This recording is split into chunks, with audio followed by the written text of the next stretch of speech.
weekend. Going to be on any set.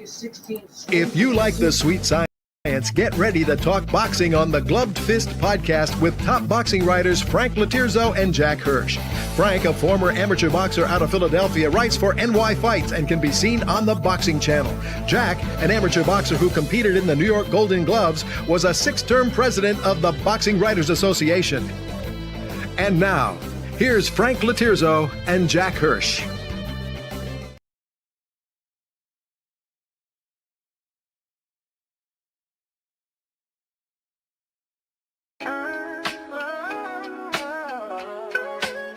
Yeah, yo, it's game time, ain't no messing around. Huddle Sports Network, the best in town. From NFL rumors to the latest trends, we got all your sports, just tune in, my friends. Catch us on Roku, Fire Stick, take your pick. Facebook, YouTube, where the action's slick. Daily shows that drop like a bomb. From 10 to 11, it's Ken and Ken, stay calm. Huddle up, catch the vibe, feel the rush. Get your news, get your fills in the clutch. Over 27 podcasts, we breaking it down. Join the team, Huddle Sports, wear the crown. Live every weekday, it's how we roll. Lions Talk with Jeremy B, we taking a stroll. From 11 to 12, don't miss a beat. We break down the game, make the info sweet. The Daily Huddle Podcast, noon to 1. CST Zone, we're just having fun. Toss your doubts, we bring the facts. Tune into the Huddle. And we're back. Welcome to Gloved Fists. My name is Frank Latirzo, part-time writer, full-time observer, joined by co-host Jack Hirsch, former 6-term president of the Boxing Writers Association of America. How you doing tonight, Jack? Hey, real good, Frank. We have a good guest later. There was a somewhat busy weekend in boxing, this past weekend.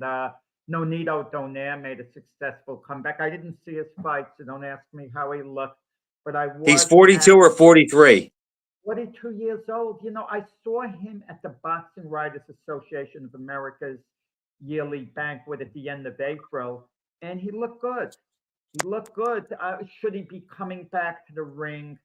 I never like to see these comebacks, Frank, because we discussed this in the past show. Even if you're successful in the ring, punches take its toll. I mean, if you're extending your career, and it usually doesn't end well. I mean, I remember Ray Mancini, when he lost to Greg Hargan in a comeback, he said, I thought I was going to be one of the few. Instead, I turned out to be one of many. To come back, get beat. And I think prime for prime, he would have beat the heck out of Haugen. Prime for prime. I'm not sure about that. It would have been a good fight. It certainly wouldn't have been one-sided. No way, and absolutely no way one-sided. But that's a debatable. All right. What one-sided? No, Jack. I just think Mancini would have won a majority of the rounds. He wouldn't have stopped them. No. It would have been a close fight had Mancini won. He wouldn't have dominated. He wouldn't have won 9-10 rounds. Like I could tell you, Floyd Mayweather would have beaten Mancini 100 times in a row if they fought, and the closest any of the fights would have been in 8 rounds before Mayweather having an off night, But Vinny Paz beat Haugen at lightweight, and Bray was a better lightweight than Paz.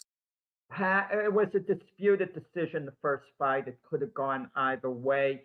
Hargan won the second fight overwhelmingly, and Paz did outbox him in the rubber match. And listen, rubber match was at a higher weight, though, right? I'm not sure Mancini beats Paz. I would give him maybe a little edge because he's technically maybe a little better, a little steadier. But it's a fight that could have gone either way. I think he's more fit, Jack, and busier.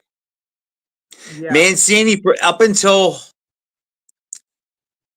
that first Bramble fight, he was a handful at lightweight. Yeah, I mean, but he picked his spot, Ray too. But I do have to give him his due.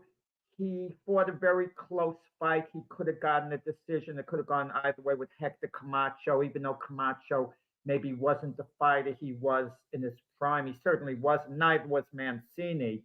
So when the two of them were past their peak, Mancini basically fought him to a standstill, even though Camacho got the split decision.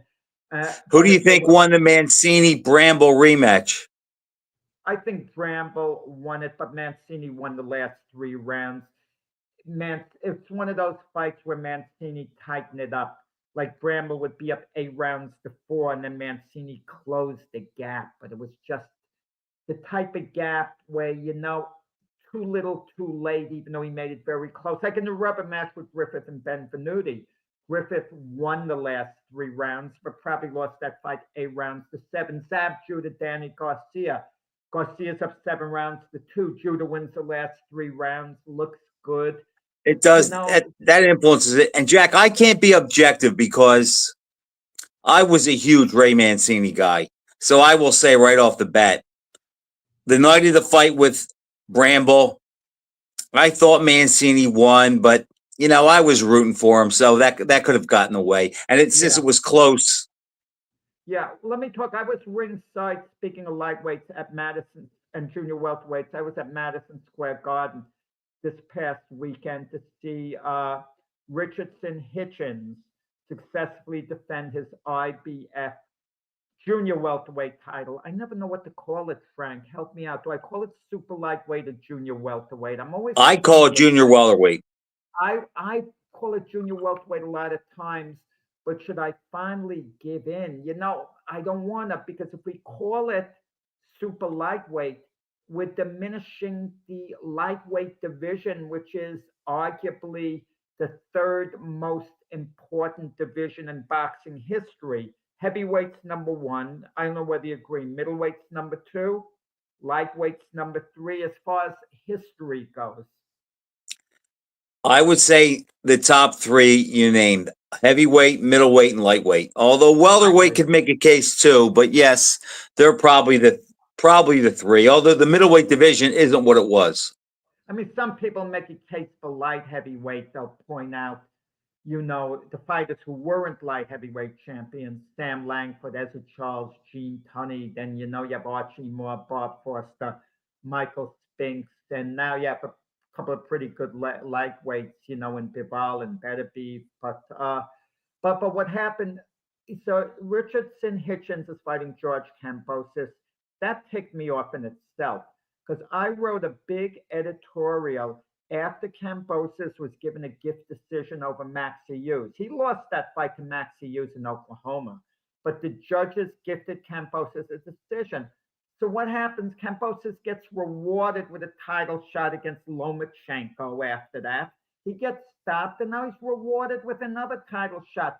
Kambosos was given a gold card based on his victory over Teofimo Lopez. It was an inspiring victory over Lopez.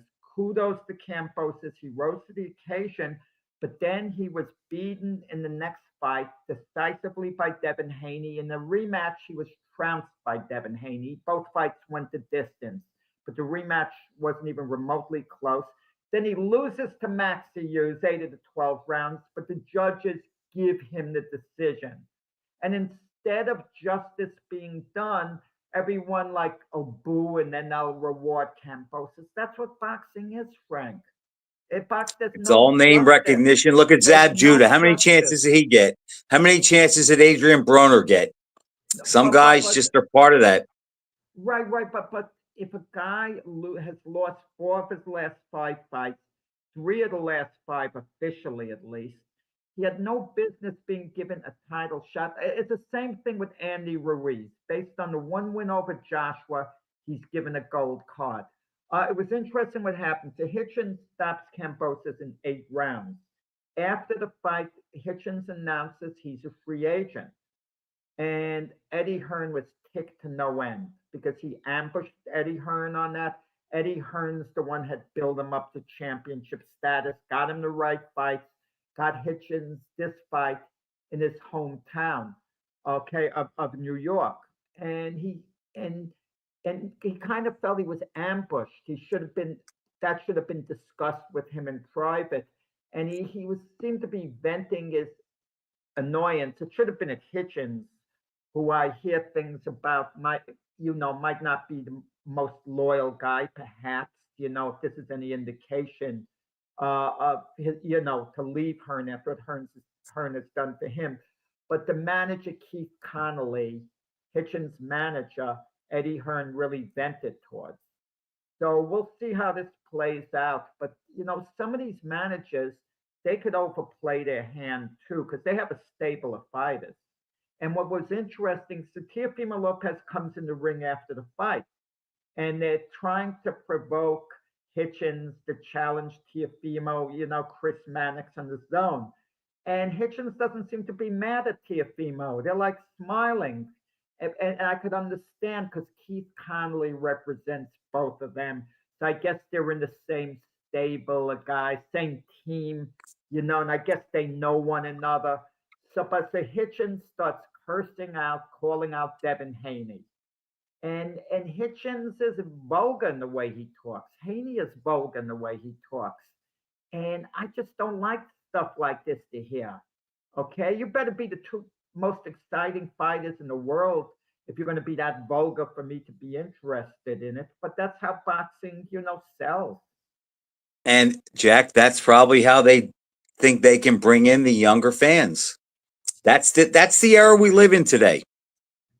Yeah, Verbose and being a braggart is something that people will pay attention to. Nice guys that don't really come out of their lane, nobody cares about them. You either got to be loved or hated. I think it's a head game with all of them. We're talking about Vinny Pazienza Paz, we call him. He shortened his name, Vinny Paz. And remember the hatred. Paz still hates Greg Hagen, even though Greg Hagen passed away. He still wants to fight him. And Hagen's not alive, at least this earth right here. And he also hates Dana Rosenblatt. And when I was with Paz, when he got inducted in the Atlantic City Boxing Hall of Fame, I was talking with him off on the side. And I said, Paz, if I was ever a fighter and I was a potential opponent of yours, I know how to get inside your head perfectly. And he was really interested. He wanted to hear it. I'd say, Vinny is my idol. I mean, I hope I could be half the champion Vinny is. Vinny's the A side. That's how you disarm him. And Vinny said, you know exactly how to deal with me. That would be perfect. That would throw me off my game. And I said, no, because you run on emotion. That's the mistake Dana Rosenblatt mentioned. I would have said, no, this is Vinny's town. If they're seats there, I want to ask Vinny, is it okay? I even sit down. And then I'd even say, when the bell rings, I'm not sure what to do. Should I try to hit Vinny in the face and ask for his autograph? I might freeze. That's my concern because I'm in awe of this guy. I got to be careful not to freeze. And I'm giving it away. So Vinny might jump on me in a few seconds because I'm such a fan of his. Jack, it's funny because I kind of work the same way. I can deal with confrontation. If you want to really disarm me, be nice to me. I have no defense for that. And Paz is a fighter like that. And and there have been a lot of big name fighters that are like that. And other guys feed off of the chaos and the emotion. And Paz is one of those guys. There's a lot of, I could name a lot of guys in both categories actually. Yeah. I want to mention another kudos to Andy Cruz, Olympic gold medalist. His 6th pro fight, he was fighting in an IBF title eliminator, meaning he's going to get the chance to fight Raymond Muratalla, who was promoted to full lightweight champion by the IBF when Lomachenko retired. Cruz really looked good last Saturday. He was fighting this Japanese fighter, Miro Shani, and he was firing away Cruz. He really was, throwing a lot of punches, combinations. He wasn't tentative, Olympic gold medalist. I thought his career had been off to a little bit of a slow start. Oh, and I also was sitting next to Boozy Ennis for a little while during the main event. And he's moving to 154, right? Boots, yeah, he told me absolutely. I asked him about the possibility of Boots hanging around. He said, look, he's been fighting at this weight for 10 years. We can't keep going on like this. So he's moving up to 154. And what's at 154 for Boots, you think? Yeah, immediately. The main fight is Virgil Ortiz. Yeah, but reportedly, Hearn says he's going to have a tune-up Boots before. Why does Boots even need a tune-up? Why can't they just make the Don fight with Virgil Ortiz? I mean, what is unless they Who want said to he put him needs on a the tune-up, same? Jack? Who said Well, that? Eddie Hearn said he's gonna have one fight before, not a big fight. Hey, oh, there's Russell Peltz. Well, Peltz, tell me, Frank, did Peltz match guys easy back in the day? You know, just guys who could help his interests. You know, A side, B side. Did Peltz give you the type of competitive fights you like? Because you were close on the Philly scene. I'm a New York guy. You're more of an authority than me. Peltz, whether you were his buddy or not, you didn't get a free ride either way. I know that from good, good sources. You could be his best friend. He was not giving you an easy win either way. So, no, Russell he did not operate like that back in the day. Yeah, I remember in Peltz's book, he got the Philadelphia managers together and all. He said, "You guys have to fight one another. You can't be avoiding one another. Philly fighters have to fight Philly fighters." But yeah, it's Well, are there enough around to make? He couldn't do that today because there's not enough of them around. how many even. I don't think. I'm not close to the scene anymore like that, but I don't think there would be enough where like you could have 8,000 people to Spectrum for, a West Philly versus North Philly fight. Whatever went wrong with the Spectrum? I mean, Philadelphia. I can't say it's still a fight town. I mean, I wouldn't know. The casinos changed it all, Jack. The casinos changed the local Philly fight scene. Okay, Michael Spinks. Comment on that, Russell, right? Michael Spinks fought most of his title fights in Atlantic City. But the casinos came on in 78 and Michael Spinks turned pro in 77. So he was at the tail end of that. I know Spinks fought at the Spectrum a couple times, but he made his name in Atlantic City mostly. And remember, he sat back for a while fighting on, with Leon when Leon got the shot at Ali and so forth. So he kind of put his career on hold for a little bit. Well, I got to tell you, Russell did promote Spinks for one fight early in Spinks' career, and he matched him against the fighter Jasper Brisbane, who had 5 wins, no losses, and a draw. They don't make fights like that, these days anymore. I mean, whenever there's a prospect, they don't put him in tough for the most part. But I think Michael Spinks debuted against, who did he debut against? Ray Elson? No, Ray Elson, he stopped in 1 round. I'm having a brain cramp here, Frank, with this tape. It was a 1-round knockout. He was given a gimme, and the Elson fight was in 78 that he stopped him in a round. Okay, so he had to have 4 or 5 fights by then. That might have been his first national TV fight. I'm trying to think because I think that was on a big undercard. That might have been like a Leon Ledoux fight or one of those fights, but I think that was his first main event on TV. Right. He did fight on the undercard of Leon when he fought a draw with Scott Ledoux, in that fight too. And he fought, they had the Olympians fight. A number of them fought on the same card going forward. There was one card in California where you had several of the 76 team members on there. But that card, was headlined by like Danny Little Red Lopez. I mean, there were different locations. I mean, Mike Spinks even had a fight in White Plains, New York. Jack, you know whose birthday it is today, and he also fought at the Spectrum, and I saw him fight there. You know whose birthday it is? No. Well, most people would say he's the greatest fighter alive today. Does that help you? Yeah, well, that's a matter of opinion who the greatest fighter alive is. I think it is a matter of opinion, but I think this guy would be the consensus. Larry Holmes? No. Not Money Mayweather. No. Money Mayweather didn't fight in the Spectrum. Larry Holmes didn't fight in the Spectrum. Okay, so that makes it a little bit easier. This guy defended his title to Spectrum. Fought in the Spectrum. defended his title in one of his last title fights and went the distance. Defended his title in the Spectrum. Defended Saturday afternoon. Matthew Saad Muhammad. Russell's spinning right now if he's watching. Russell's probably laughing at me. Just give me the answer before. Roberto Duran Oh, yes, against Edwin Virouette. Yeah. against Okay. Virouette. We want to welcome on Steve Canton now, who you know well, Frank, of course, and you'll shed light on that. Hello, Steve. How are you? Very good, Frank and Jack. Good to see you guys at my age. Good Long to see time no see. Next time I'm in Florida, I'm going to get down there. I just haven't been there for a couple years. I'll be looking forward to seeing you again. We had a great time when you were here last time. And certainly when Jack was here, we had a fabulous day that day.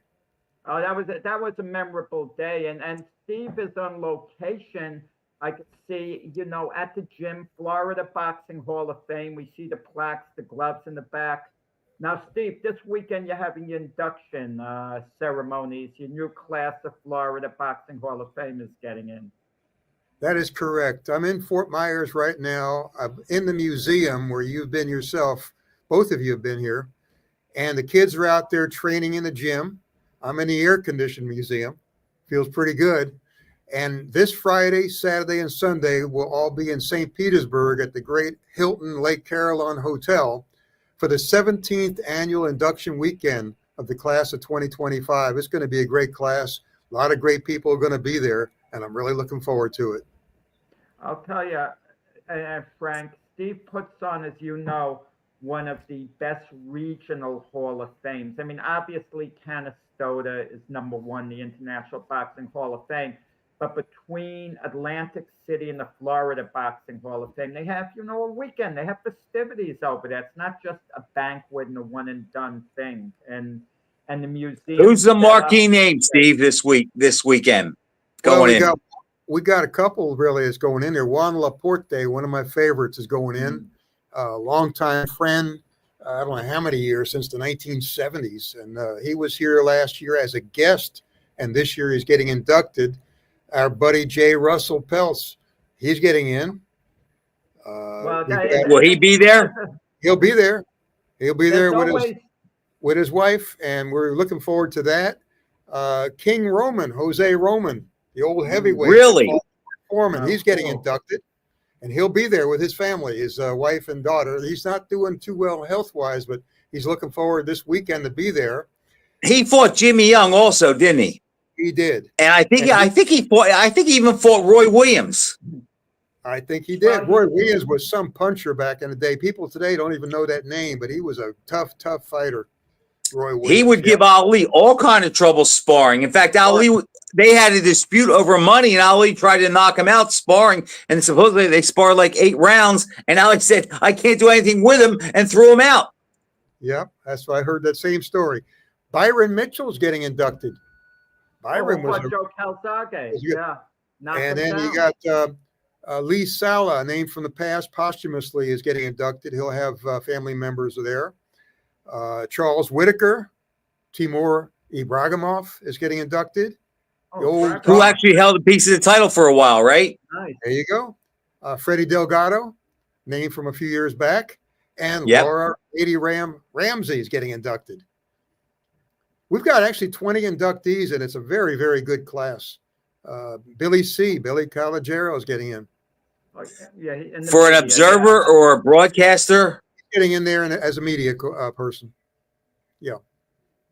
So Why can't you hold it, Steve, in the winter? I'm in Florida close to 5 months. I'd love to make it. When I come back to New York, you're holding it. Yeah, what we do is January, the first Saturday in January is the announcement ceremony, which you came to last time. We have it here in Fort Myers. We have a big turnout normally. We have a fun day.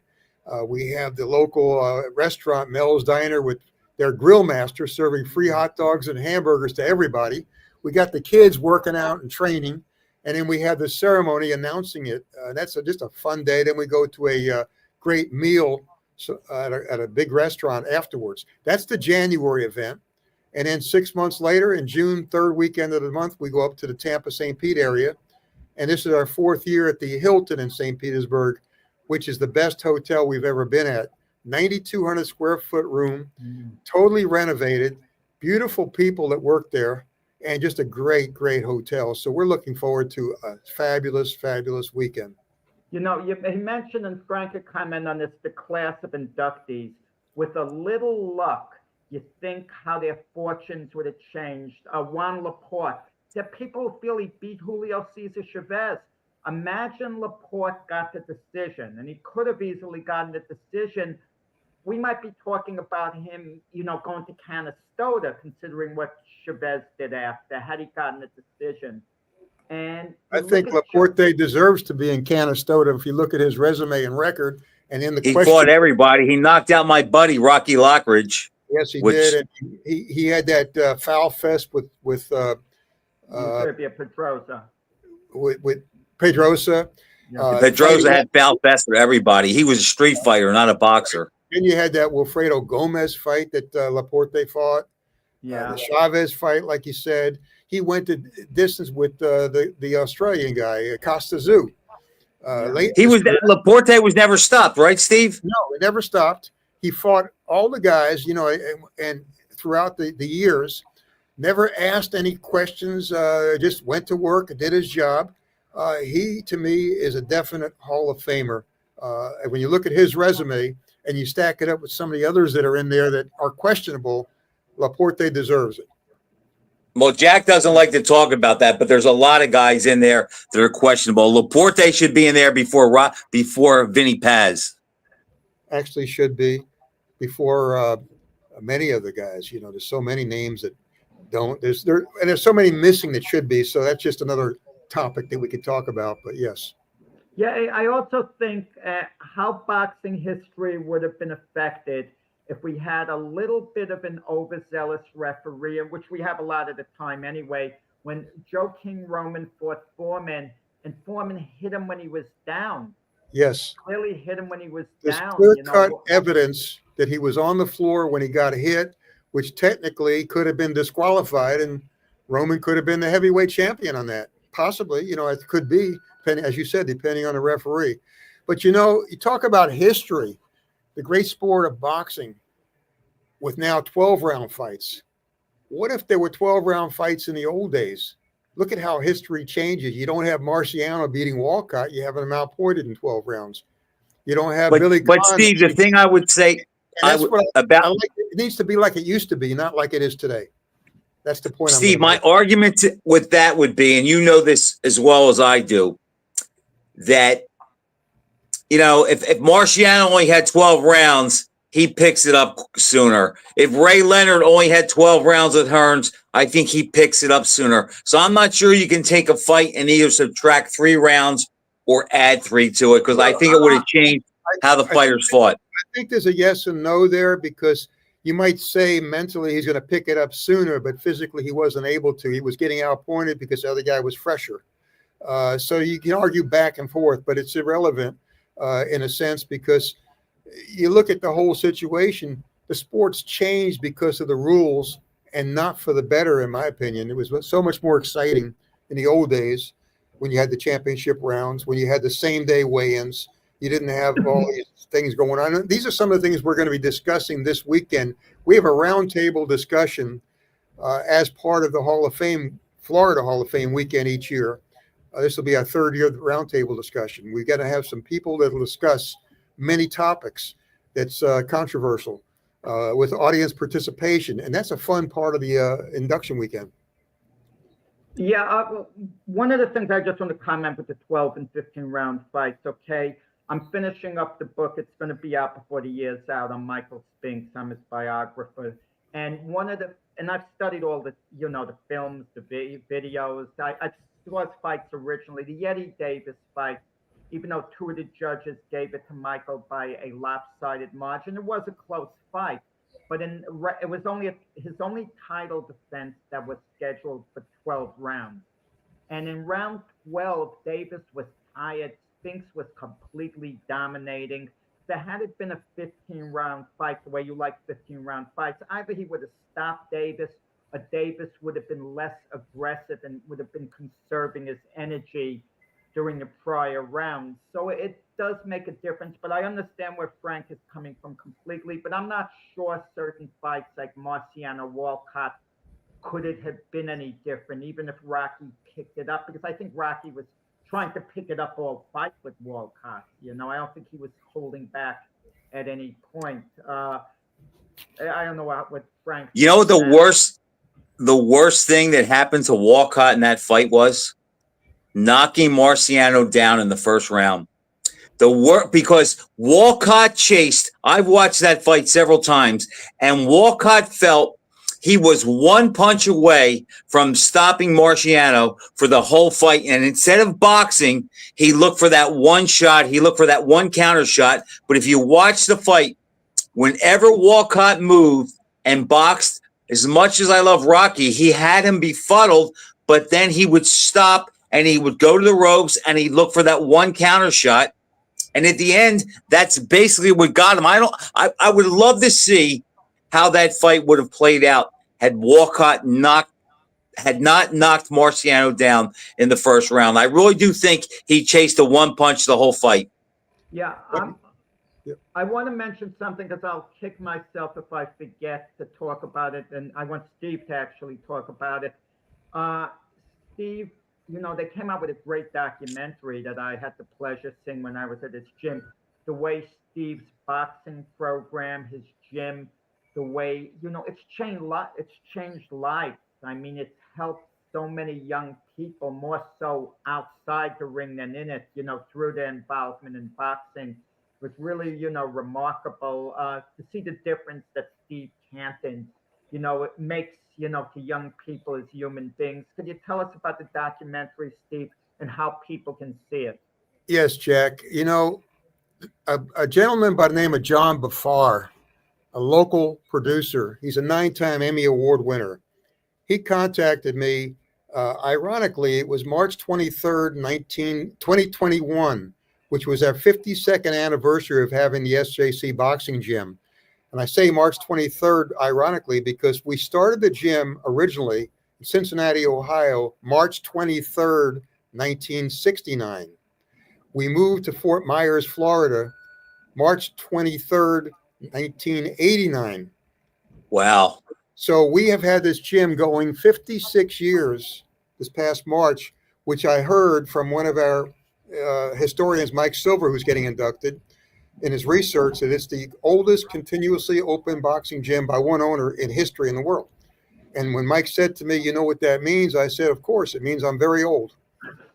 So what happened then was the same date, March 23rd, this John Bafar contacted me about doing a documentary and discussing it. So we came together. He spent 2 years putting it together. He followed kids in a gym who had various problems, could be drug abuse, addiction, PTSD, suicidal thoughts, various problems, extreme, too much weight, you know, way too heavy. And he followed these kids in training for 2 years, then in competition. And when he went to each individual kid who overcame their problem and questioned them, he was told that the sacrifice, the hard work, everything they went through was actually, it was worth the fight. That's how he called the movie Worth the Fight. It originally was a 60-minute version. It premiered in the Fort Myers Film Festival, which shocked me in the fact that it won not only the best documentary, but the fan favorite movie of all the movies in the festival. From there, it was picked up in competition in Milan, Italy, which is the premier film festival of 130 winners worldwide with over 2,000 movies. And we went to Italy I went there with my wife and John Bafar, the producer. We were there a week in Milan, and we spent 3 weeks all together in Europe, so it was fabulous. And when it was over with, another shock, we took first place.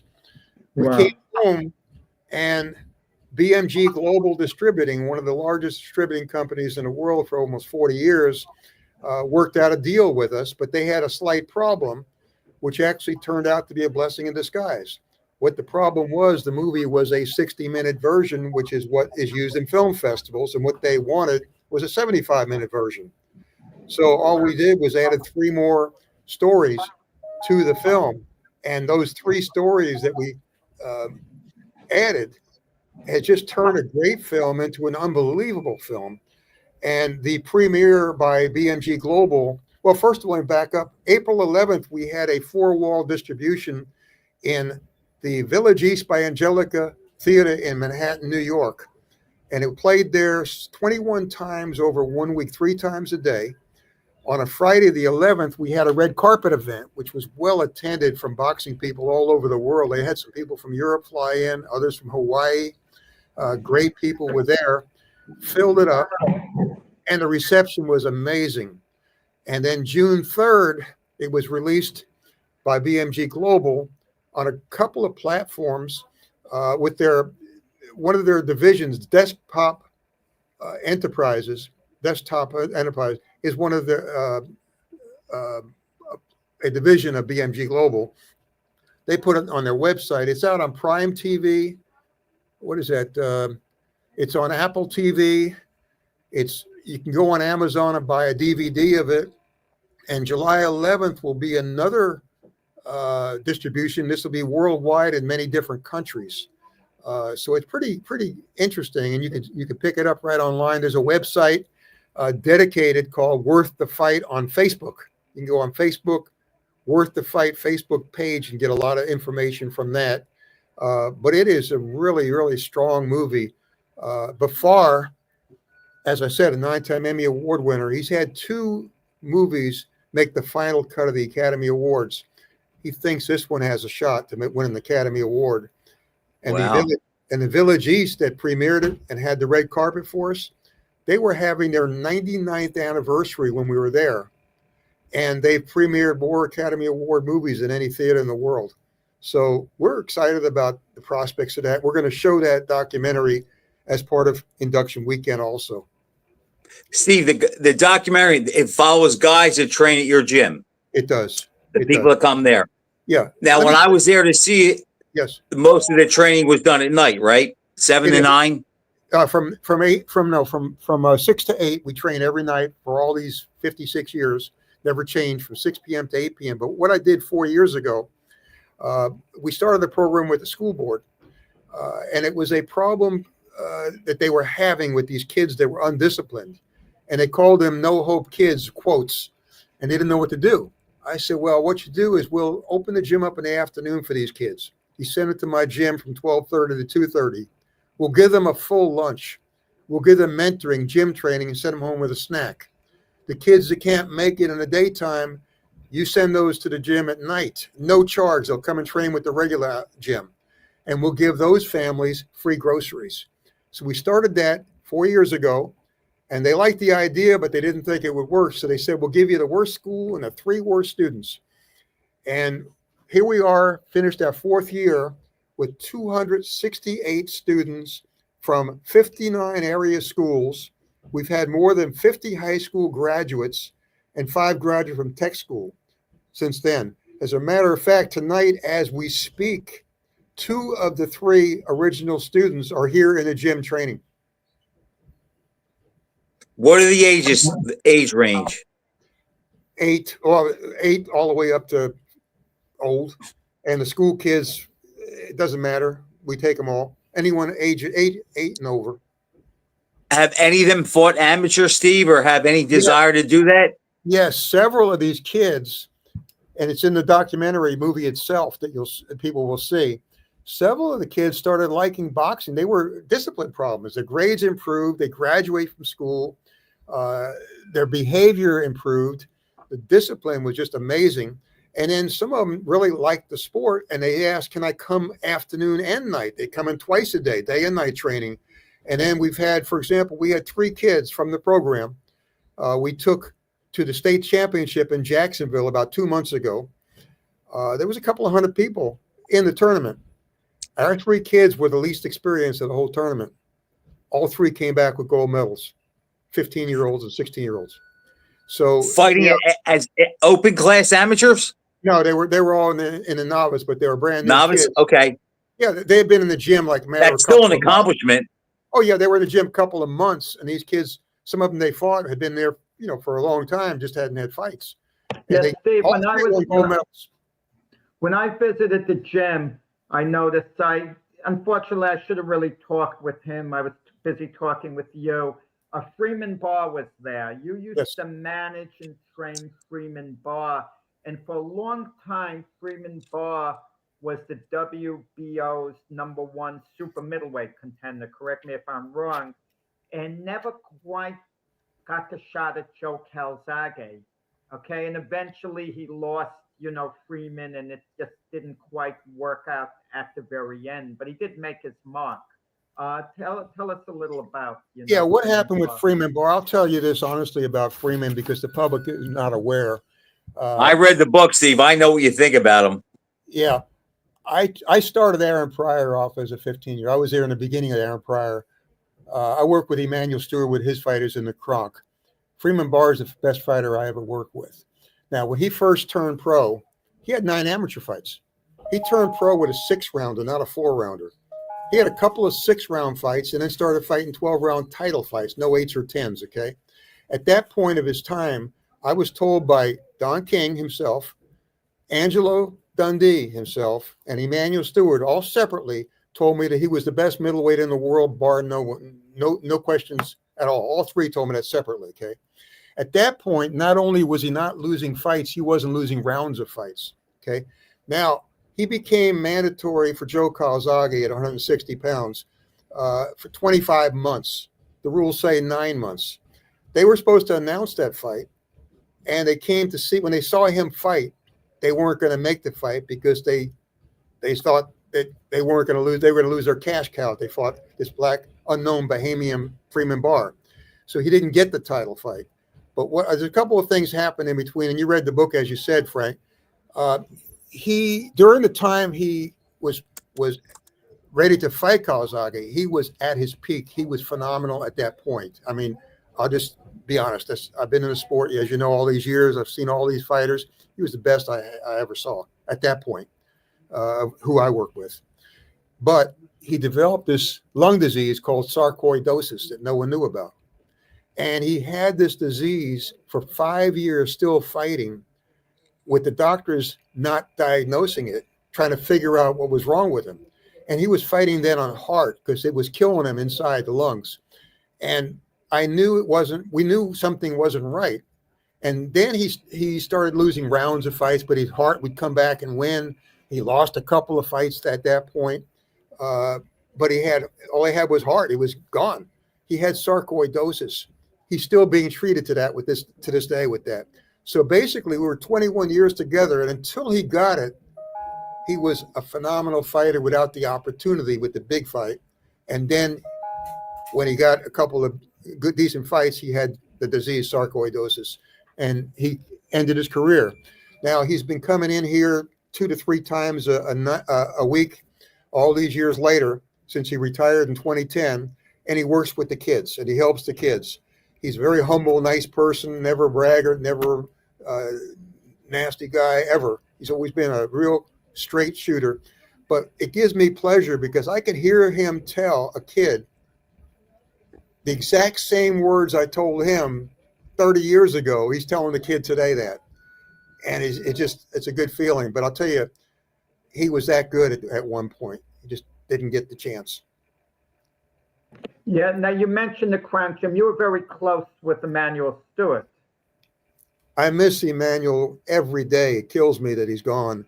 I knew Emmanuel when he worked for the electric company in Detroit. He was 2 years older than me. He was born July 7. I was born July 11.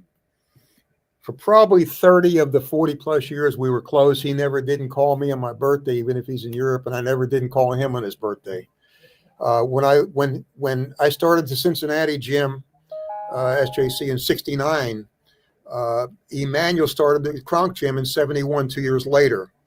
And at that point, we were back and forth constantly. It was a 5-hour drive between Cincinnati and Detroit. We were back and forth constantly. I was in Texas for 3 years.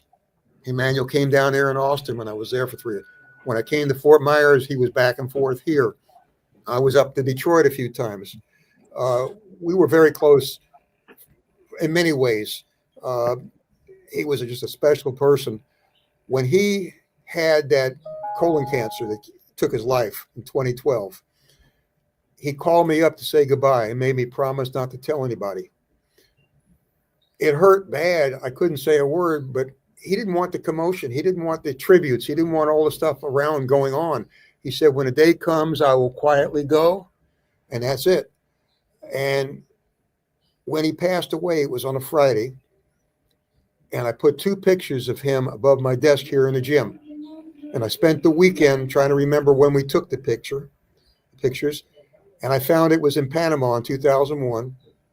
And as you know, when you were here, Jack, I think I mentioned to you and probably Frank the same thing. When I come in a gym every night, I look at those 2 pictures and miss him. And every night I turn the lights out. I look at the 3-roped ring that I remember this. that I recreated the scene from when I started boxing in 1957 in New York. That's exactly how the ring was set up. That's the last thing I look at. I showed you the picture, both of you, of when Emmanuel was 18 years old, winning the national championship. And I was 18 years old when I won inter service, and we were standing in the same exact position.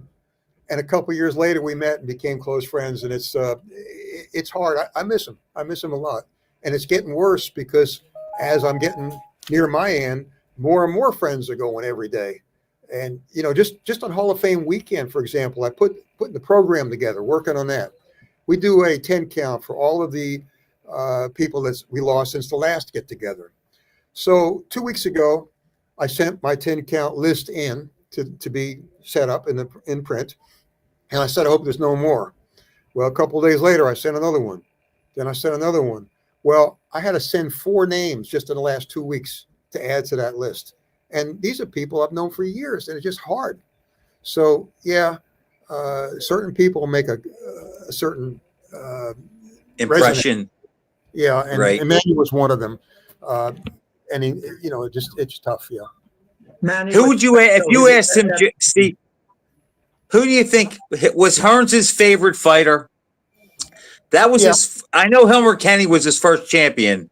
Helmer was the first champion by 6 months. Tommy, Right. he was like a father to. He had Tommy since he's 12 years old. The one that he thought was his best fighter was Bernard Mays, super bad, who turned. I into an remember that. You did. He turned into an alcoholic with destroyed it, and he died young. So Tommy was like Emmanuel's son, and he loved him. The best he thought was Bernard Mays, and Hilmer was his first champion. Yes. So And what about Ricky Womack? You know, he lost in the Olympic trials to Van another one that Holyfield was a in great one was 84, and Womack. just straight went on the wrong path, even The though same thing. Yep. yeah, boxing didn't straighten him out. Normally, boxing is going to straighten out, you know, a young man, a fighter. But there are the occasions when even boxing doesn't do it for him. Even the discipline of being in the gym, the family life type of atmosphere, being in the gym, it doesn't. Well, doesn't sometimes the do it. success, Jack, gets him in the wrong crowd too, and I think that was part of it with Ricky Womack too. That happened to Ricky. I think boxing straightened them out initially. Then Right. the success put him in, as Frank said, the success put him in with the wrong people again, and they influenced him. And then he stopped training and coming around and living the high life, and then going downhill from And there. you know, Steve, you know that's who Evander Holyfield made his name off of exactly because right. they fought in the the box wars off The wars they in had. '84, Yep. and Womack was seated higher than Holyfield, and they fought on Friday night, and Holyfield upset him, and then he had to fight him again on Saturday, and he beat him again. Because I remember thinking when Holyfield won the first fight, because I knew about Womack more than I did Holyfield, and I remember thinking, boy, this is going to be something. How Holyfield's going to beat this guy 2 times in a row, I don't know. And then Holyfield did. We knew who he was, and then what happened to him in the Olympics kind of put his name in the spotlight, and then he ended up living up to the hype. Yes, and it's exactly that's the way it was. Great fighters in the old days that are gone. We lost through discipline, as you know. Look at the Ayala brothers. You had Mike Ayala. Look at discipline did to him. I've met to talk about Aaron Pryor. I got Aaron. to spend, you know, an evening with Aaron Pryor before I passed away, like about a year or 2 beforehand. Very humble, nice man, heart of gold. You know, his problem wasn't being a criminal at all. You know, he was his own worst enemy. You know, he did things to himself. where did Aaron Pryor lose his way? Because you think with the fortune of money he could have made, what exactly went wrong there? Some people might say he's an all-time great as it is, but he definitely would have been an all-time great had he not, had these demons. Yeah, the drugs got Aaron big time. The Cincinnati streets got him. A lot of kids in Cincinnati did. There's another kid that started with me too back as a 12-year-old named Tommy Ayers. You may remember. Remember him, welterweight. He made the 80 Olympic team as an alternate to Robert Shannon, who he lost to in the trials, and he made it as an alternate. And then we boycotted that year. Tommy worked his way up to number one, undefeated welterweight, until Marlon Starlin gave him his first loss on a close decision, 12 rounds for the USBA title. And then Tommy was ranked number one to fight Mark Breland. And at that point, he got big time onto the drugs, and the drugs destroyed his career. The streets of Cincinnati, it just. And Steve, that was the 80s. That was the 80s when cocaine was really prevalent and took its toll on a lot of athletes, not just fighters. Tony Tubbs in the same gym with me. Look at Michael Cokes in Akron at the same time with the cocaine. It was big time at that era, and it's rough. So many great fighters went down the tube. People don't even know about them because of the drugs. What's the most heartbreaking thing you've experienced in boxing or witnessed? Or does anything come to mind in particular? Is it a series of things? It's just hard to say the most heartbreaking, because to me, in a way, it might have been Freeman Barr's career, because as great as he was, if he would have had an opportunity before he got sick, I think the whole sporting history would have been different at this point in his weight classes. And that's heartbreaking to me, because he's a kid that didn't deserve that. He was one that went straight. This kid was born in the Bahamas, never saw electricity till he moved to Nassau from Andros Island when he was 16 years old. And then he called me up a couple of years later and said, I want to be a world champion. I want you to train me. But he only had 9 amateur fights. So he moved over here to Florida. And the first time I saw him, he was just a straight ahead guy who would walk through bombs with no defense to land his bombs. And I said, you got a short, exciting career. So I would teach him different things. And what we did is, when we turned pro, he was the only top 10 contender at the time who had not had a first round knockout, at least one on his record, although he's a good puncher back then. It's because I didn't put him in with anyone that was a pushover. What I did is, because of his limited amateur background, we would pick a different kind of fighter for each fight. And he started out, like I said, a 6-rounders and fighting 12-rounders, but I put him in with a fancy boxer. Then I put him in with a counter puncher. Then I put him in with a short, aggressive swarmer. Then I put him in with a big power puncher. And what we would do is we would go in a gym and work on that particular style of fight. So he was well-rounded and could do anything. And then we put him in with a southpaw. And every way we went, he learned and worked hard. And to see that progress and see what he turned into, and then to have the opportunity taken away from him because of the politics of boxing. When you have, let me cut in. He was the mandatory for a long time, as I 25 remember. months. 25 months. But wouldn't Calzaghe have been forced to fight him or be stripped of the title? That's the part I could never Yeah, get. but they didn't see what happened was the politics of boxing. Now, I will never ever blame Calzaghe. We talked face to face. He told me he would like to fight Freeman because it's mandatory. He was a fighter. It was the promoter, Frank Warren. What happened was Frank knew that Joe would sell out soccer stadiums no matter who he fought. Why in the world would you fight somebody who's a unknown black Bahamian fighter who would, in his mind, have a good chance of beating my cash cow? So he avoided him at all costs. And at that point, Frank pretty much spent tons of money with the WBO and was real tight with the WBO. So the WBO didn't enforce their rules because Frank didn't want to fight Freeman Barr when he saw him fight.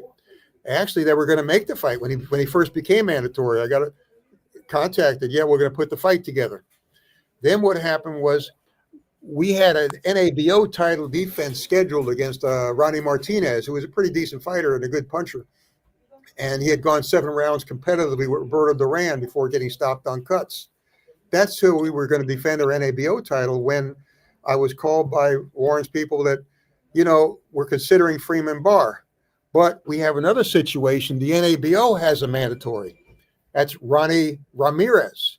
He was 17-0 with 16 knockouts at the time.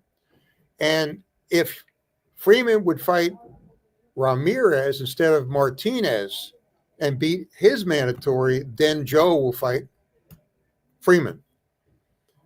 And I said, okay, I'll tell you what, we're scheduled to fight Martinez in 2 weeks. I'll change opponents and make the fight right now. And you know what they said to me on the phone? I'll never forget it. They said, you mean to say you would change opponents with 2 weeks to go and you'd have him fight a shorter Mexican with a big right hand who's undefeated and most of his wins by knockout? You'd take that fight for a title, right? Just like that.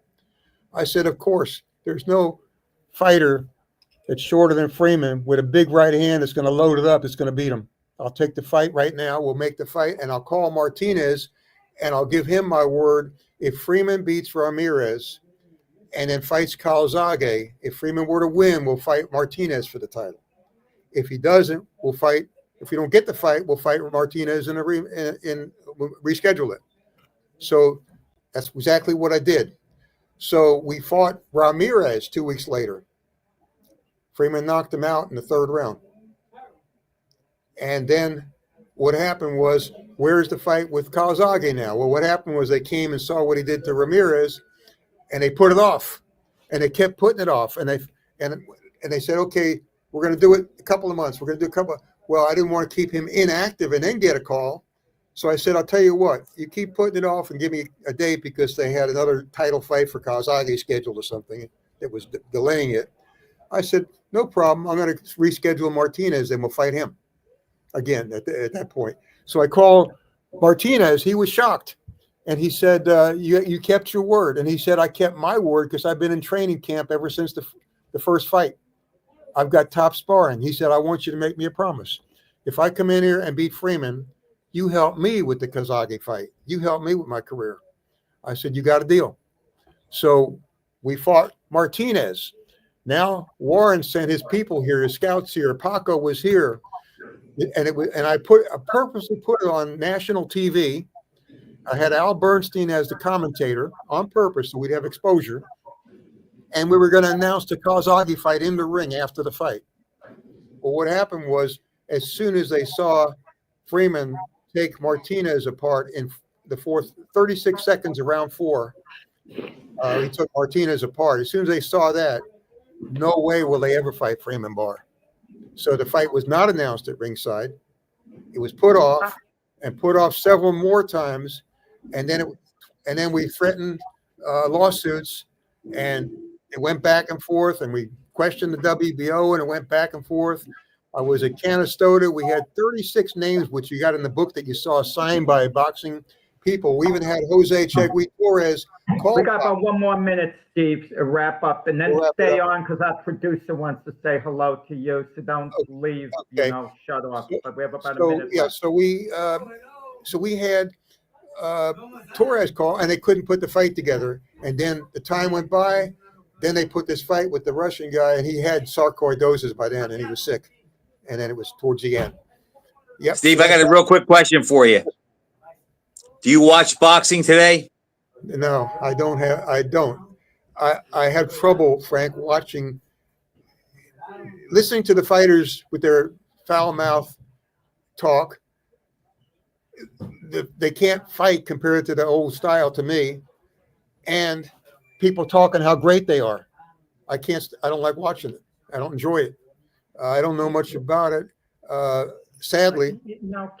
Steve, I could imagine you, Laterzo, and Pelt sitting down, having a drink and trashing the modern guys and talking about the good old days, the 3 of you. I'm a little more modern, but I'm not saying the guys today are better than the old timers. But there's some all-time greats fighting today. Yeah. Not many, but a few. Not many, yeah. Steve. But you know, it's hard to gauge them, Frank. You know why?